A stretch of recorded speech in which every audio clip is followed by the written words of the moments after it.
Hello, everybody, and welcome to day 3 of the Summer Camp Success Challenge. So today we're going to cover several topics. We're going to talk about the primary purpose of summer camps. We're going to talk about schedules, routines, communication, safety, staffing, and of course, we're going to talk about one of the biggest expenditures you're going to have, and that is going to be transportation. So one of the things that I want to do for you guys is we want to start off with, if you've not, today's the last day that you can get on the VIP section and get all the notes that we're pulling from the Summer Camp Success Challenge. You're going to get a 1-hour coaching call with my coaching group. And then you're also going to, like I said, get all the slides, the notes, everything else. So $95. If you look on the Facebook page or the YouTube live page, the link's going to be in there. Just click on that and then send me a DM so we can actually get on Zoom afterwards and kind of go over things and do a live Q&A and things of that nature. So let's get into a couple of things real fast. Let's talk about exactly why we are doing summer camps. So, pre-pandemic, for our summer camps, for a lot of us, is a way for us to connect with these kids. Post-pandemic, with where the kids are at, they're not in a great place. Their confidence levels are not where they need to be at. Their social anxieties are massively high. The society has really made them afraid to even go out. And I mean, I see kids all the time that, are wearing masks. They're afraid to take it off. I saw a child the other day drop a mask and just literally have a full-on meltdown because the mask fell on the ground. And so all this social programming has been going on, but what happens for the children is that it instills fear. Every single one of us has an anchor moment in our lives that we can revert back to that gives us the anxiety we have as adults, whether it is our fear of talking to somebody new, our fear of trying something out, trying a new food, listening to a different genre of music, going to church, not going to church, whatever it is. There's anchor moments in our lives, and it typically happens during our childhood. Most of our parents didn't know. Most of us didn't know when we had our first child. I know that I've got 5 kids, and I'm a much smarter parent now than I was with child 1. But what we need to understand is that we're in a huge pivotal moment for these children's lives. So think about it. If they can come to your academy, they can get great physical development. They can make some great friends. They have emotional support. The mental and the social development is really on cue. What difference will it make in their lives? If you can help them overcome fears and really challenge themselves and not worry about, getting rejected. We're born with 2 major fears: fear of rejection and fear of failure, right off the bat. And a lot of that is instilled from our parents based upon how our parents handled interactions. So like the first time you fall down, brand new parents like, oh my God, right? And now that's what's been happening the last 2 years. But when you talk about, like for me, child 5, you fall down, dude, best fall ever. If there's not a bone sticking out or blood spraying someplace, come on, let's go, let's get up. We're really championing these failures and helping them just understand it's just a moment in time. It's not the end all be all. But unfortunately for these children, they've had 2 years of programming that have gone on that have instilled a lot of fear and doubt. And so as they get older, those fears and doubts are going to be in play.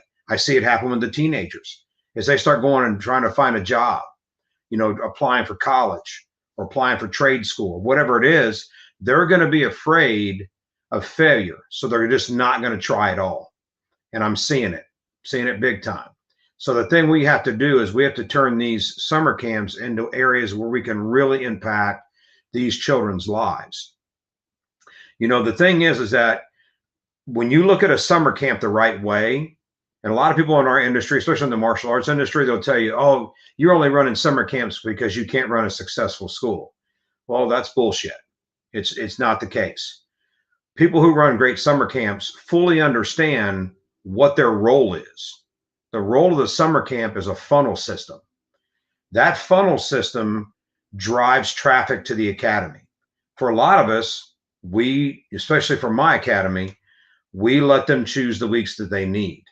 So they may want to try a week or two, but we want to make sure that their routines, the schedules, the communication, everything wrapped around that is a positive experience for the child and for the parent. Because it only you can do 100 things right, it only takes one thing doing wrong, and the parent's going to pull. So the biggest thing is that we want to make sure that our everything built into our program is on point. And so we're going to talk about some of those things today. So understand that the summer camp, it's only 10 to 12 weeks, depending on how summers are running in your area. Some people do 9. But the point is that we need to make sure that those 10 weeks, even if it's just 1 week a child's coming to you, the goal is to get them to enroll into other programs, whether it's a full-time professional skills program, your after school program, the adults are coming in, families are training together. That's the most ideal situation because they're going to stay longer if they're there.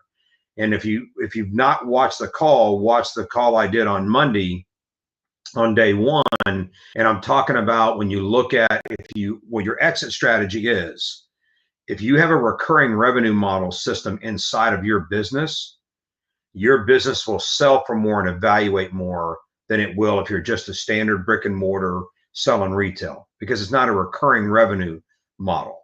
And that's why a lot of these companies, if you've noticed, they've gone to subscription models because it shows a recurring revenue, gives them a higher valuation when they go to sell.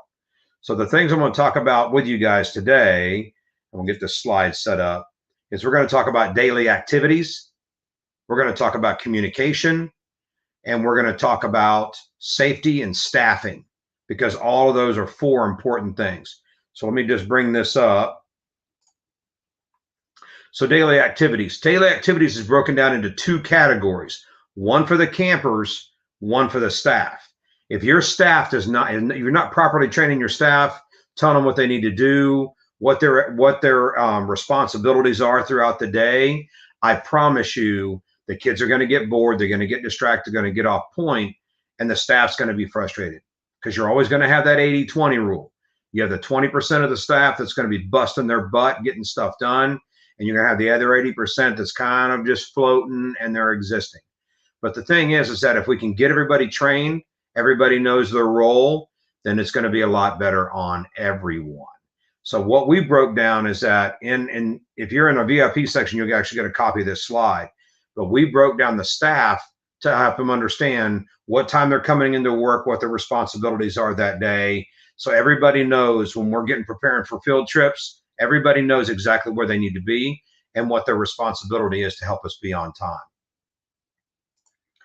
The other thing we did is that, and this is I'm just going to cover this real fast, but this is how we outline the day.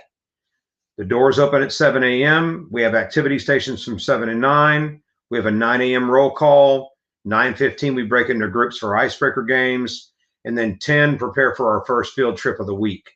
And that on Mondays, we do water activities. So that means we have to make sure the kids are in their swim gear.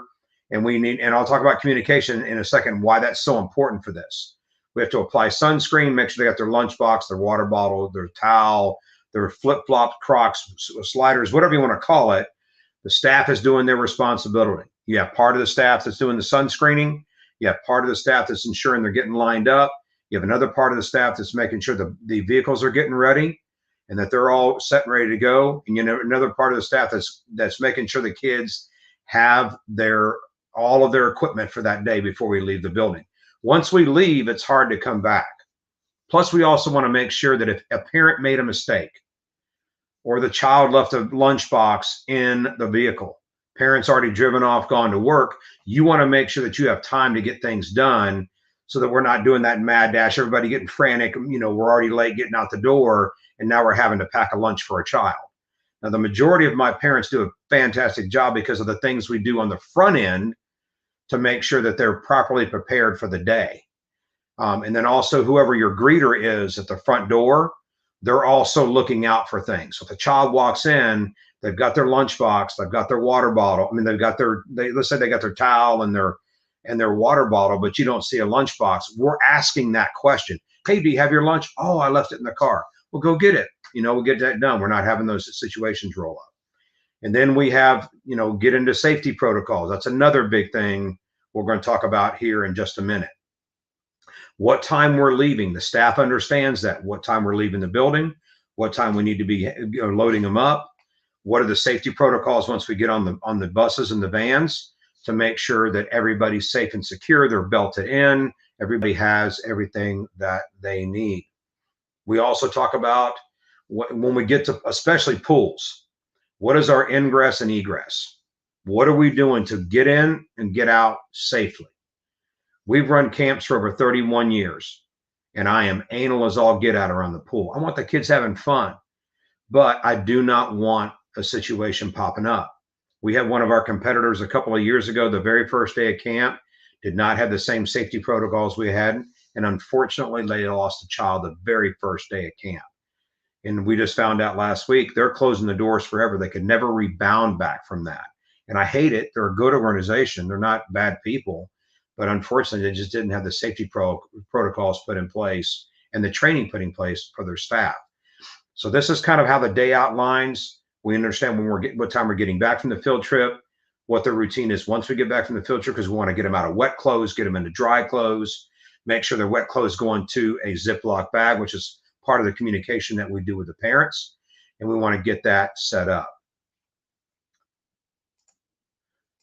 This just goes through all that, but these are things you get. So I'm going to pull this down for a second and go find the other slide that I need, because we're going to talk about communication, which is so important to what goes on. So when you are setting up your communication with your parents, I highly recommend that you're sending out a communication the Friday before the week's camp starts. And so I'll get to this right now. So the most important part of the communication set is, helping them get communicated.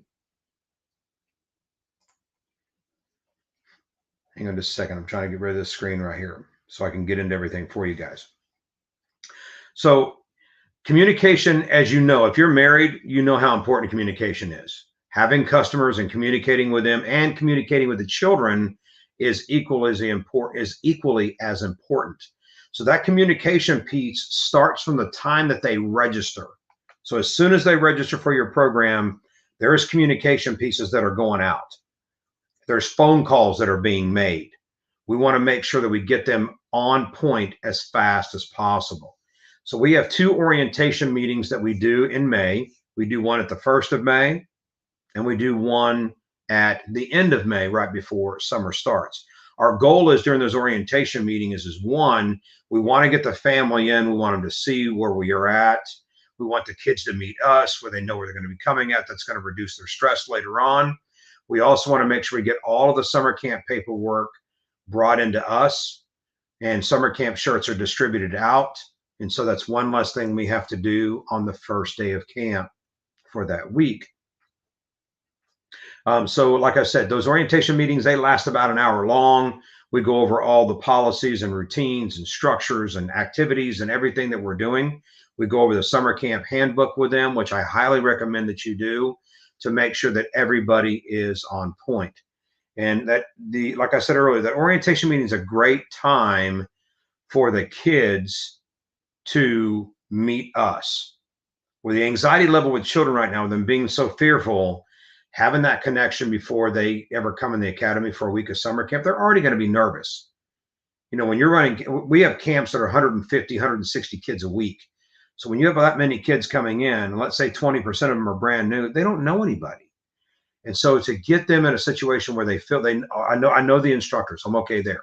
And then we start doing the icebreaker games and things we do and start making friends, they're going to really open up. And the more we can get them open up and make friends and make connections, the more they're going to settle down and have a great week. And so one thing we do is we schedule out our communication piece way in advance. And so we've pretty much built all of it so far. And then what we do is that email goes out, an email and a text message goes out the Friday before the next Monday. That'll give the parents a full 2 days of time to get everything put together.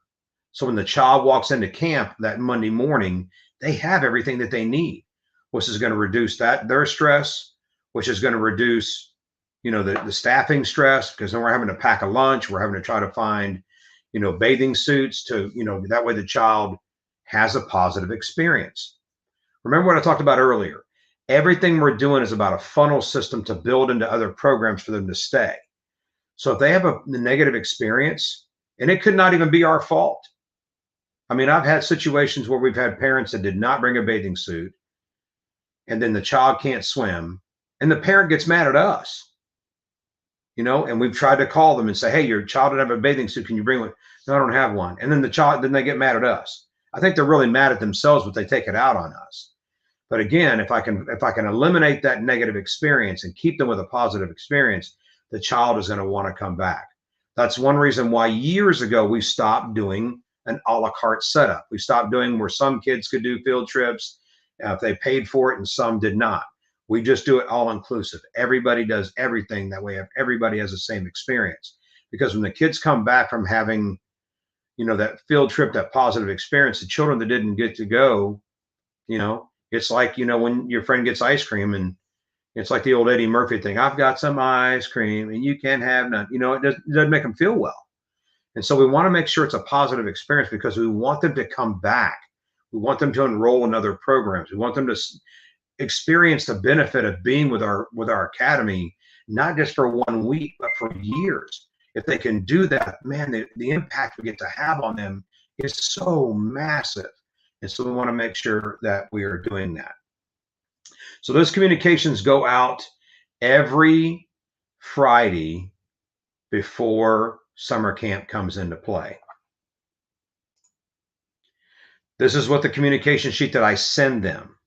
And so on this communication sheet, it has each day, what we're doing, what time I need them there, no later than. That gives me field trip prep time. I can get the kids going to the bathroom, because when we have 13 vehicles in our camp, and you may not start there. You may start with 1 or 2, but when you're having to pull off, and then you get the potty train going. Oh, I have to go to the bathroom. I have to go to the bathroom. I have to go to the bathroom. And then all of a sudden it just doesn't work very well. And it delays the trip. So we want to make sure that we're doing things ahead of time to get ready. It also tells them what time we're going to be back from camp. So if they have to schedule a doctor's appointment or something going on, or they need to pick them up early to go out of town, they know when you're going to get back. Again, that goes back to just communication, because nothing is worse than a parent showing up an hour before the child has to get there, and then they're just pacing the studio. When are they going to be back? When are they going to be back? Well, this way they know. And we do it for every day. We also put on there what they have to have that day. If it's a swim day, they need to have, I want them coming in bathing suit. I want them having a towel. I want them having flip-flops, sliders, or Crocs. No shoes and socks on those days.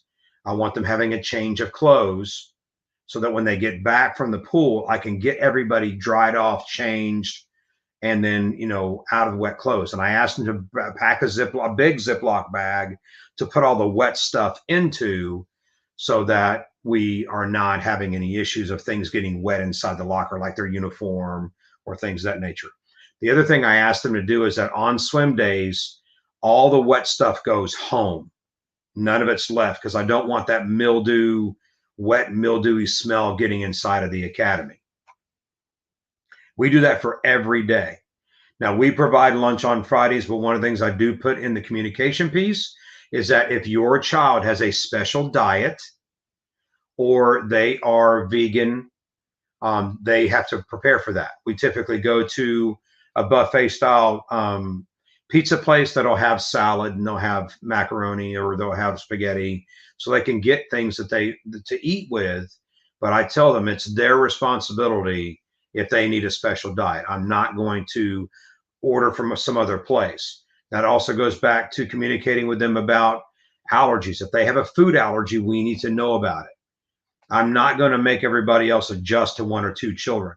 1 or 2 children need to learn that in life, they have to get ready for understanding their responsibility to their health on where they're at. So they have to understand if they have a peanut allergy, then they can't be near peanut butter. We do isolate them to make sure if I got kids with food allergies, they're at a table by themselves, a staff member's with them, so they're not just sitting by themselves. or we separate them out. We have a table, we'll have a buffer so that the kids who are there, or I'll try to find other kids that don't have anything that they're allergic to in their lunch, and I'll sit with them so they have friends to sit with. We don't want to isolate them until they feel like they're ostracized, but we want to make sure that they're understanding their responsibility in life to do that.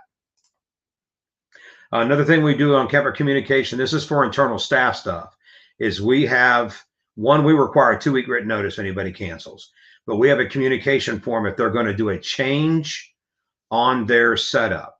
If they need to cancel, they need to move a week, we need a 2-week written notice, especially since we're always sold out. We have a waiting list. We want to make sure that we're communicating internally as well. We want to make sure and communicate it to the parents. If they don't give us a 2-week notice, we'll tell them we're going to go to our waiting list. If somebody on the waiting list will take the spot, then we'll eliminate your responsibility. But if you do not hear from us, you are still responsible for that week of camp. Your responsibility doesn't go away unless we get that 2-week notice. So this is internally for us, and we do all that stuff.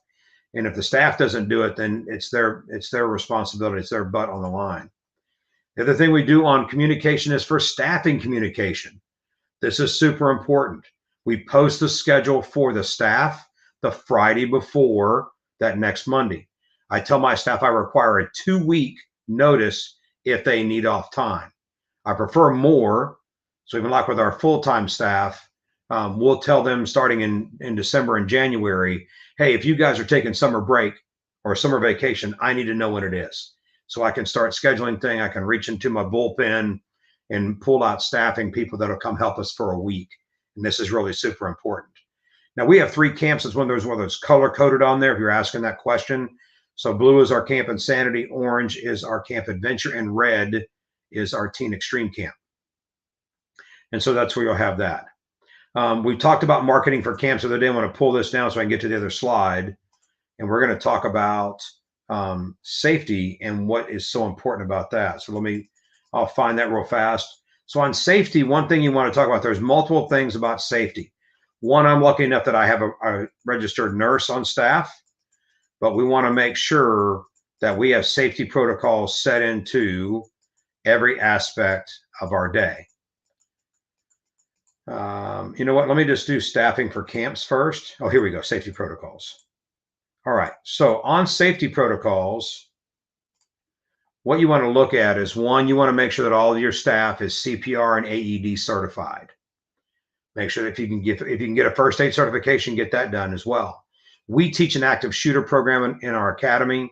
So one of the things that we deal with is we have what's called an 18 Delta inside of the Army. They're the spec ops medics that come in. I've got one that comes in and it teaches the medical side of an active shooter situation. So my staff understands how to triage a situation, and I'm talking about big situations, big car accidents, mass shootings. You know, that's overboard, but I just want to make sure. We also teach that to our high schoolers. I mean, it's bad we have to teach it, but I'd much rather them be prepared than just running around, fully scared, not understand what to do.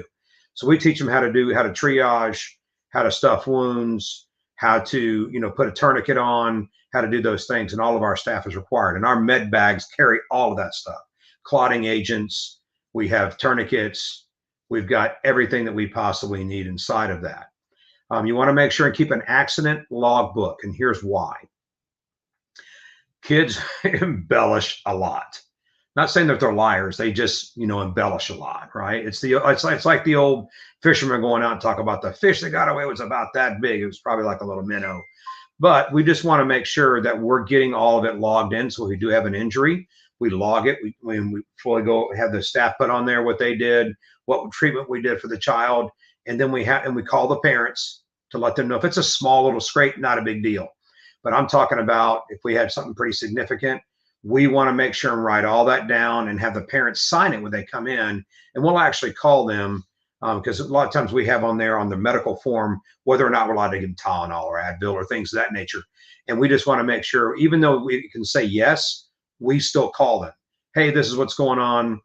Little Johnny's got a headache. We're going to give him some Tylenol. Is that okay? And we have it in liquid form, pill form. We've got it every way we need to have it. But I make the parents sign off on that. But when they come in, I make them sign off on it. If we have an incident if another child does something to another child, I have 2 incident forms, one for one parent, one for the other, so they fully understand what happened, what's going on. And they hear it from us. They're not hearing this embellished story about dinosaurs and dragons on the way home and the parents thinking, oh my God, the worst day in camp ever. And it's not. We want to make sure vehicle safety, especially since we take a field trip every day. We want to make sure vehicles are in great running order. So I have one of my staff members every Monday comes in and they do a vehicle check all the way across the board. We're checking fluids. We're making sure tire pressure is where it needs to be at. We're doing all of that stuff. In addition, we want to make sure that all the seat belts in the vehicle are working. We have a mechanic that is a mobile mechanic. He comes to us. So I have him at the very beginning of summer, very beginning of after school, and in January, he comes and does a check of all the vehicles to make sure that where they need to be at. We check the seat belts, make sure everything's working. All the lights. Of course, they do their annual inspection for registration, but we want to make sure that we're ahead of things. We're not behind the 8 ball, because that's a place that sucks when you've got something going on and then a vehicle goes down. It happens, but we want to try to be in front of that. So if we see something going on, we hear a noise, and I tell the staff all the time, if you hear a noise, you got to let us know. You can't wait to the last minute of what's going on. Years and years and years ago, I had one of my staff members was not doing vehicle checks the way that we had trained him. And he had a vehicle, one of my buses that I bought, I think I bought it at auction for $800 or $900, and ended up blowing up a diesel engine in it. Well, the diesel engine was $5,000 or $6,000. It was just cheaper for me to go buy another bus at auction. But I told him that he ended up getting terminated over it, because I said, you know what, had you just done this, we wouldn't have to be spending money to get another vehicle.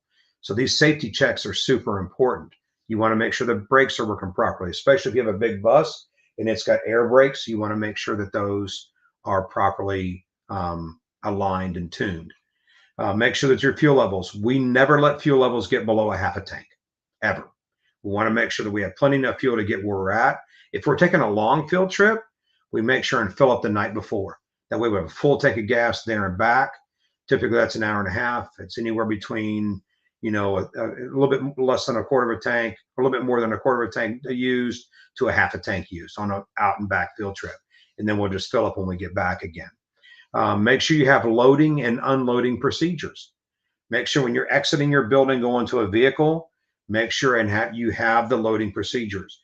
If you've ever been in the military and you've been to basic military training, they teach the cadets how to, stand in the middle of the road. The ladies and gentlemen are marching by, they fold back into the thing.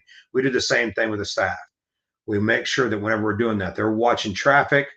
We have some staff members watching traffic, whether the kids loading and staff loading the kids, get them where they need to be at. Then we go to the next vehicle and just move right on down. And this also make sure with your numbers, it also lets you know what vehicles you need to be using every day. And staffing and communication are huge on that. We want to make sure on the medical distribution. So if you have a child that has maintenance medication, you want to make sure that you've got the medicine in a prescription bottle. Tell the parents when they go to the pharmacist, tell them that they need prescription. I don't like using the word daycare, but that's what it basically is. It's a daycare bottle or a school bottle that they can take with them and bring to us. Now we have it cataloged on what we've got. My nurse does all this, and then she has it outlined exactly, what we're doing, when we're doing it, when the child's taking medicine, and when they're on a field trip, what one staff member is designated to ensure that that medicine is given on time if the nurse is not on that field trip. And then we also catalog that as well. Keep a list of all the student required medications. And then we want to make sure that they're in a secure area where nobody else can get to them. Make sure that you've got the same thing for emergency medication like EpiPens, inhalers, things of that nature. Any unexpected medication distribution like a Tylenol, Advil, anything of that nature. Again, catalog everything, call the parents, let them know what's going on. And we want to work on cover for camper safety too. We talk with the campers about what their responsibility is when we're together on field trips, even inside the building, especially when we go to the pool. We definitely cover all that with the kids every time we go out to the pool. Just as a reminder, let's talk about pool safety protocol. We did the same thing with the staff. So the staff understands what their role is, where they're positioned out in the pool, where they're aligned on the outside of the pool, where the kids are allowed to go in the pool. We have swim band colors based upon their swimming ability, and we make them do swim tests if they're going to be in the deeper end of the pool. We have roll call procedures that we do, and I highly recommend this. You want to make sure that every child is accounted for. You have one roll member, we have one staff member calling roll. You have another staff member doing head counts. The roll call member goes and counts their check marks. The staff member that's counted heads, they come back together and they call a number out together. And if it doesn't match up, we go back to it again. And we keep going back at it again. And I know you're thinking, why is it so important? Because if you ever leave a child behind, you're done. The news is going to blow you up. I promise you. I've seen it happen at other daycares. So don't let that happen to you. We also want to make sure that they have proper clothing before we're leaving the building. Shoes and socks. Please do not let them run around during summertime without socks on to absorb that sweat, because their shoes will start stinking. Your academy will start stinking, especially if you have large numbers. You're going to find out real quick that if you don't do all these things in front, parents are going to walk in the door in the evening and be like, oh my gosh, it smells like feet and funk in here. And I'll tell you, when you're signing up your other students for, let's say, an evening martial arts or dance or cheer, gymnastic, whatever, mothers shop with their noses. So if the parents walk in and your academy smells like funk, they're not going to enroll. They're going to think you're not clean enough. We've talked about routines and schedules. Let's talk about staffing. So let me find this slide real fast, because I know I had it here. There we go. Let's talk about staffing, hiring staff. All right, this is it here. So let me pull this up. So when you're staffing for your camps, there's a couple things you want to do. I highly recommend that you keep a staff ratio about 1 to 10.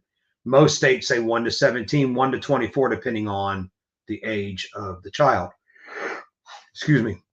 But I prefer 1 to 10. I remember running camps and we were 1 to 25. It was ridiculous. But the kids back then, 20 plus years ago, were much more focused than the kids are today. I personally do not hire anybody under the age of 18. They have to be 18, preferably going to college. I prefer nobody drives unless they're 21 or over, or I put them through a serious driving course to make sure that they can handle it if they're 19 or 20 years of age. All employees must conduct complete staff training. All employees must sign non-disclosure agreements, because we have some children that have emotional challenges, and none of what's going on inside of the camp for children needs to be released to the public. We also want to make sure that they sign the employee handbook, and all employees must pass a background check. That's super important. Of course, you want to make sure that they are first aid and CPR and AED certified. Staff compensation is based upon, what's going on in the area. And as y'all have seen, compensation's gotten crazy. I mean, it's like you can't, and depending on the area, right? Some places you can't start anywhere. I'm here in Austin, so it's higher, 15, 16 bucks an hour. If I've got an 18, 19-year-old kid, I don't start them at 15 an hour. I tell them, if you want to do that, then you can go work at a fast food restaurant. You can be around all that grease and everything and stuck inside. You don't get to go outside and play and have a good time with the kids. And most of them understand that. Now, if they've been with me for a while, I bump them up. We have a camp counselor instructor training program that we do. And we start that with them very early on. We start advertising for camps for staffing in December. And I'm going to give you a couple of places you can go. One, look at the local colleges. I would even hit up the local sports programs at the colleges, because some of those students can't go home during the summertime. So they need a place where they can make some money. Post in social media areas. Elementary PE coaches are a good source. They don't work during the summertime. Unlike middle school and high school coaches, they don't go back, but the week before school starts. Middle school and high school coaches go back much earlier because they have to prep for football season, especially high school coaches, because they start two-a-days like 2 or 3 weeks before. We contact the local local transportation departments for that setup. So if you want to get a bus driver. Now, just understand, I would highly recommend that you're telling them that they're not just there to drive a bus. If you're hiring somebody, especially if your budget's tight, you need to tell them, I'm hiring you to drive, but you're also a camp counselor. And if they're not willing to agree to that, then don't hire them. Send them on down the road. Super, super important.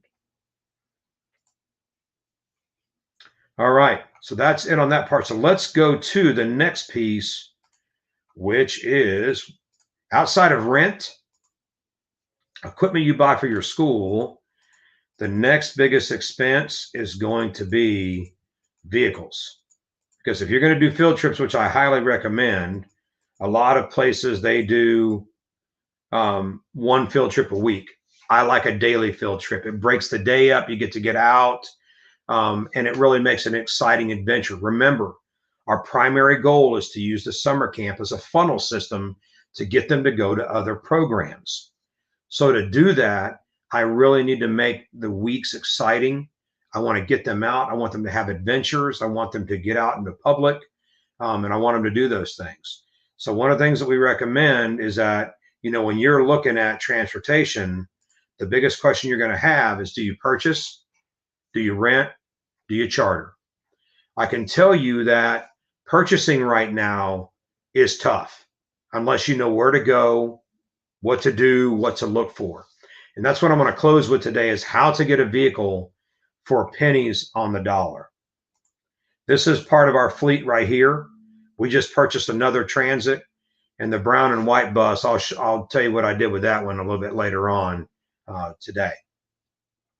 So one thing that we recommend is that you can pick up vehicles at auctions for pennies on the dollar. This is a 2001 bus. I bought it 9 years ago, and I bought it for $1,800. It had 107,000 miles on it. It had a 7.3 liter diesel in it. If you know anything about diesel engines, a bulletproof engine, and had an Allison transmission in it, air brakes, 3 air conditioning systems, full seat belts, recliners, overhead luggage, more than what we ever need. But I couldn't pass up on the price. It was $1,800. I spent $1,000 putting the decals on it all the way around. And that's another thing too. Don't wrap your vehicles. The cost is, you can take that money and use it in other place. They only need the information on it. If you need to do a color change, you're still going to be cheaper painting it and doing decals than you are wrapping it. So all of our vehicles are black. If you notice from that slide we did here, they're all black except for the brown and white one, but it's getting ready to be, it's gold and white actually, but it's going to be, we're painting it next week during spring break, and it'll be all black as one that we'll put the decals on it. So we bought this vehicle for $1,800. When we bought it, it was valued at about $25,000, $30,000. And by government auctions, you can do that. With government vehicles, they have 2 criteria that they have to satisfy before they sell it. One, it's either time, either the vehicle's been in service with them an X amount of time and they have to get rid of it, or it's mileage. It's one of those 2 criteria. Now, the good thing about it is that most people don't know what they've got. And so, and they keep service records on them. They're serviced constantly all the time. And this is just some things here. They're serviced every 3 months or 5,000 miles. They have a capacity between 12 and 48. Some states will require CDL at certain levels. Just understand what the rules are in your area. And a lot of times you can pull the wheelchair lifts out and put extra seats in, which will give you more capacity. Most of these buses all have air conditioning because a lot of times they're transporting people that need assistance, and they've got ACs in them. Get a mechanic to check it out. Talk to the person that's in charge of the transportation department for that government entity, and just ask them, hey, I run a summer camp, I run an after school program. Would you trust your kids riding in this vehicle? And they'll tell you, and I've had some tell me, absolutely yes, we've purchased it, been a great buy. And I've had others been like, absolutely not, do not go anywhere near that bus. Okay, thank you. That's all I need to know. But I would definitely have your mechanic check it out. Wrapping a vehicle could be anywhere between $6,000 to $10,000. Or putting just the decals on can run you. I had our other bus done, our van we just bought. It was $350 to put the decals all the way around it. And so again, you're saving a lot of money. Put that money back into marketing, buying equipment, doing things. Put it into salary incentives for your staff. Now, one thing I love about buses and vans, especially if they have an after school and a summer camp program, they are moving billboards. They move throughout the community every day. I hope that you're tracking your lead source when they're coming in, asking them, hey, how did you hear about us? Because if you're doing that, you're understanding what it is and what they're seeing. And our number one, even though we do advertise on Facebook and Google and YouTube and Instagram, our number one pull is always, I saw your buses in town. I saw your buses in town. And so we know that they work, but they're moving every day, right? And we have 13 of them that are moving. So they're constantly moving billboards throughout the community every day. Our vehicles only run about 3,500 to 5,000 miles a year with both programs. So, you know, if you can get, you don't necessarily need to buy a diesel engine. It'll give you better resale value down the road, but you don't necessarily need to do that. Just keep maintenance on them. Change the oil. You know, if you're running synthetic oil, just change them once a year or 5,000 miles. If you're running standard oil, change them every 6 months or 5,000 miles. Just take care of them. If you take care of them, they're going to last you a long time. Train the staff on how to drive your vehicles and what the expectations are. I even highly recommend that you get forward and rear facing cameras so that if anything goes on the road or anything's going on with the kids, you've got documentation of it. Create a calendar for inspection, registration, oil fluid changes. Make sure that you've got a calendar on that. That'll help you keep them running properly. Now, one thing you can do is if you have to buy a vehicle from a dealer, let's say you're buying a van or something of that nature, I'm going to teach you some tricks on how you can do that. So on Car Gurus or Edmunds, they'll actually tell you how long the vehicle has been on the lot or inside of the system. And the more it's been on the lot, the greater bargaining power you have. So on this bus right here, the golden tan one, that vehicle had been on a dealer's lot for 10 months. They were asking $60,000 for it. It's a 2015 F550. It's got a diesel engine. It's got an Allison transmission. It has 30 passenger and it is clean. Only had 25,000 miles when we purchased, 25,800 miles. I think we're up to 27,000 and change now. But when we purchased it, they wanted 60. I knew they'd been on there for 10 months. And I just called a couple of times to find out where they're at. And hit one of his salespeople said, yeah, he's really looking at some alternatives. I knew he was about ready to go back to auction. So what I did is I called him up and I said, hey, how about I give you 33,000 cash for it right now? And he goes, well, I'm getting ready to go back to auction. That's about what I'm anticipating to get for it. If you can bring me 33 today, then we have a deal. And so we picked it up for almost 50% off. And that was a vehicle that's in really great shape. Thing runs really, really nice. So that's what we did. But if you're buying a used vehicle, one thing I'll tell you, if you go to Car Gurus or Edmunds, 30 days, the dealer's not really freaking out. 60 days. When they get to 90 days, they're really looking at their carryover cost, and they may have some depreciation stuff that's going to happen on the vehicle because a new vehicle is coming out, and they may end up losing thousands on it. And so they really have to get to a point where they have to get it off their lot as fast as possible. They can take it back to auction where they bought it from. They're going to lose money on it. So you really have a bargaining power to go in. Hit them low. The worst thing they're going to tell you is no. So you want to make sure you just do these and understand how this process works. It is a crazy time right now. So buying new is actually the best time I've ever seen compared to buying used. So one thing you want to do is buying new vehicles is a bit tough right now, but if you can find an inventory dump, like recently my son, he bought it. I just helped him negotiate it. But my son bought a Ford Ranger, one of the brand new Ford Rangers. And this dealer had 25 dumped on their lot. Nope, I guess they'd ordered them before, but it really helped our bargaining power and understanding. When you look at this chart right here, The invoice total, this is what the invoice costs. The A to Z plan, that is for employees of Ford. And then they have a D plan, an X plan. But there are three things. There's this HB on the far left, the FPA, and the AA. The HB is holdback money. FPA is floor plan assistance. And then the other one is advertising assistance. So between the three of them, you have about $1,600 that the dealer is getting from the manufacturer that you can actually use against them and bargain with it. And that's what I do. I'll go in, I want invoice cost. I'll tell them I'll give you 100 over invoice. So on the A to Z plan, and then I want the other money back. And so if you can find a vehicle that's been on the lot for a while, your negotiating power really, really goes up. So if you understand the game and how it works, you can play it.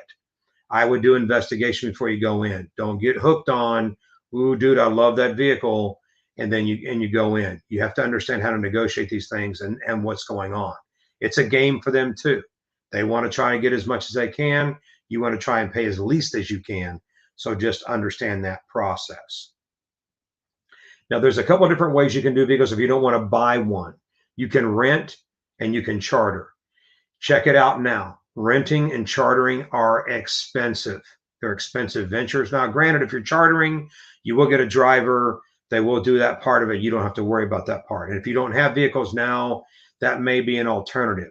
But I would definitely look at, what the cost is. Because like for a 6-hour charter, if you have multiple vehicles, 6-hour charter, because a lady called me on the other day wanting us to use our buses for a wedding. And she was being quoted for a 6-hour charter, 4 buses, $4,000. It was a lot. And so you need to understand your cost when you're doing field trips, how much you need and what it is. Renting, same thing. Not unless you can go in and do a rental agreement with somebody to say, hey, let me go ahead and rent for the whole summer and just, we'll do a discount. But when you look at the numbers and what you're going to pay on rent, you can go to auction and buy a vehicle for less money. In fact, what I do at auction is I'll go and buy 2 or 3 of them, and I'll keep the one that I want. We'll get the other ones where they need to be at, where they're safe, and I know they're reliable, and we'll sell those for double, triple what we bought them for. So we're actually making money we can put back in the program. You also do that when you are upgrading your vehicles too. When you find a newer one you want, you go get that one, you take the other vehicle, and if you can buy 2 of them especially, you're selling that one, you're taking the other one you had, and you're selling it. So like the white bus that I bought for $1,800, I put 1,000 in decals on it. So let's say it's $2,800. We've done maintenance over the years. We've had to replace an air compressor every now and then, do oil changes, tires. We're probably in for another $7,000, $8,000 over that time on operating cost, but I still sold it for $7,500.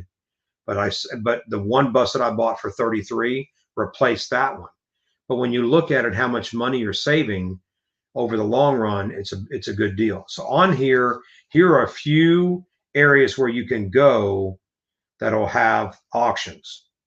There's Gov Deals, Online Pros, Public Surplus, LSO is a Texas state auction place. But you can do research in your state to find out for the state.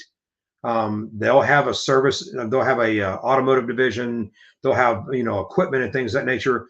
They're going to have some kind of auction. They just can't sell openly to the public. They have to do auctions, especially on big equipment. They maybe do smaller stuff, but big stuff they've got to do on auction. So these are just some areas that you can go to. Insurance, you want to start researching insurance now. We use Progressive, but there are other ones out there you can look at just to make sure that you have, and then do some investigating on your employees. Do your employees have anything on their record?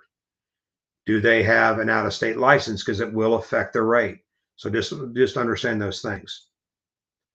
And so, today we've talked about the purpose of summer camps and why they're so important and why you need to run one and what you can do with that. We want to talk about them being a great place for kids to grow and develop and recapture where they were at pre-pandemic. We have a great combination of physical, emotional, mental, and social development going on, which is going to help them understand that they're funnel systems for your other programs. And that's why you want to make sure that you have great schedules and routines, great communication, safety protocols, staffing that's good. And of course, we covered transportation today. So everybody that's on the VIP section, we're going to, in 10 minutes, we're going to be doing our Zoom Q&A, and you're more than welcome to do that. If you've not done that yet and you want to get involved in that, today's the last day to do that. And tomorrow I'm going to show you how you can take and invest in yourselves and get your summer camp boot camp, which includes 8 coaching calls. It has the summer camp blueprint itself, a live event, and how you can really get set up to make 50, 100, 150, 200,000 this summer. So this is Gary Schill signing off for day 3, and we'll see you guys tomorrow. Have a wonderful and successful day. Talk soon. Bye-bye.